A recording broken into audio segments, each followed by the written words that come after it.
Бажаю здоров'я, шановні українці. Сьогодні був дуже плідний день для України в різних аспектах. Маємо дуже хороші новини з Франції.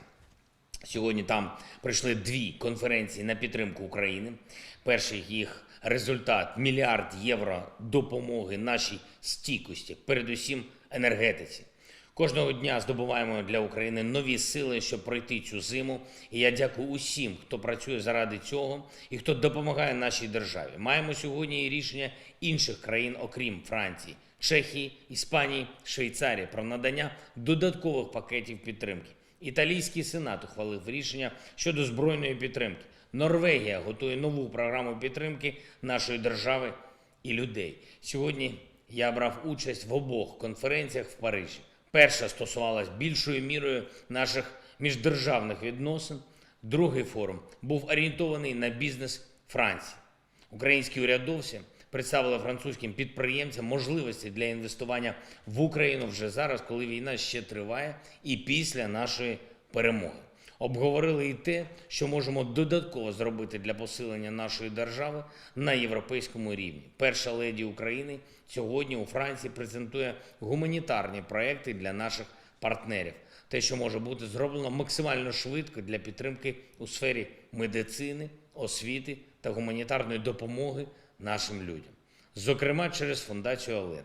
І я вдячний усім французам за підтримку України не лише політично, не лише оборонною і санкційною, що життєво важливо, але й за те, що ми однаково сприймаємо необхідність захищати цінність людського життя, гідність людини і ті гуманітарні можливості, які кожному і кожній дає сучасний світ. Говорив з президентом Європейської ради Шарлем Мішелем. Подякував за рішення щодо 18 мільярдів євро для України в наступному році і за збільшення Європейського фонду миру на 2 мільярди євро. Ці кошти можуть значно допомогти нам зберігати соціальну стабільність. Готуюся і до участі в засіданні Європейської ради 15 грудня. Щойно звернувся до парламенту і народу Нової Зеландії, країни, яка принципово підтримує нас з перших тижнів повномасштабної російської агресії.